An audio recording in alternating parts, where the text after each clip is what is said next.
On se retrouve ici dans un endroit où je passe du temps, que j'aime analyser, c'est mon compost de vidéo, mon compost de toilettes sèches. Et là, vous êtes en droit de vous dire, mais qu'est-ce que c'est encore que cette histoire? C'est une façon de vous interpeller, de vous surprendre et d'amener une réflexion sur ces petites vidéos de déchets. Les déchets ne sont que le fruit de la mauvaise considération des ressources qui nous entourent.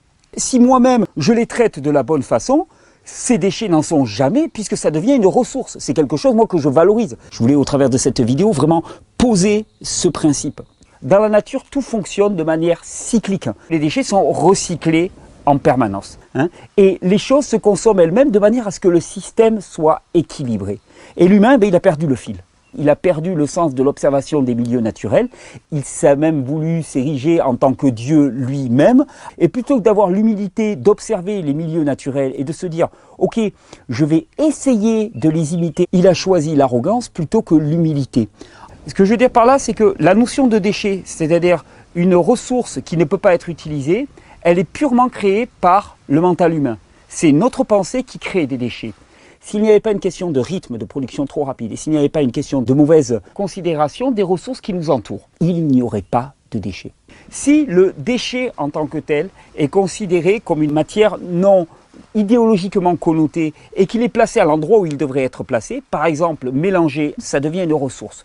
Le problème, c'est qu'on vit dans une époque du catabolisme accéléré. C'est-à-dire qu'on consomme, on consomme, on consomme, on consomme, on consomme, et ça, on s'y intéresse. Par contre, celui qui est là à traiter les toilettes sèches, lui, on ne veut pas en entendre parler. Eh bien, on est quelque chose, regardez, ça, c'était du pipi et du caca il y a moins de 3 mois, et maintenant, qu'est-ce que je fais? J'y vais à pleine main, et ça sent l'humus de forêt.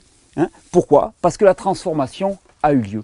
Alors, moi, je vous encourage vraiment à considérer cette notion du déchet. Et je considère même que traiter ces déchets, eh bien, c'est être attentif, être responsable. Et quand je fais un carottage, par exemple, avec cette vidéo, vraiment super outil pour mélanger un petit peu les composts. On le rentre dedans et puis on sort une petite carotte. Hop, hop, et après, hop, et regardez-moi cette vidéo. Alors, ces petites vidéos écologiques, je les ai conçues parce que j'ai envie d'y associer la compréhension et les moyens.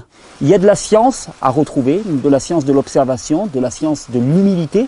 Cette humilité par rapport à notre milieu, par rapport à nos déchets, entre guillemets, qui n'en sont pas. Et j'espère qu'au travers de ces vidéos, c'est un petit peu ce qu'on apprend. Chacun voit midi à sa porte. Ça, pour moi, c'est une leçon d'écologique appliquée. Avec ça, ce qui pourrait devenir des déchets n'en sont pas. Et je souhaite à tout le monde d'avoir la chance de pouvoir brasser des composts comme ça, de sentir cette odeur fabuleuse d'écologie appliquée et de se dire ce qui aurait pu devenir un déchet est devenu une ressource écologique.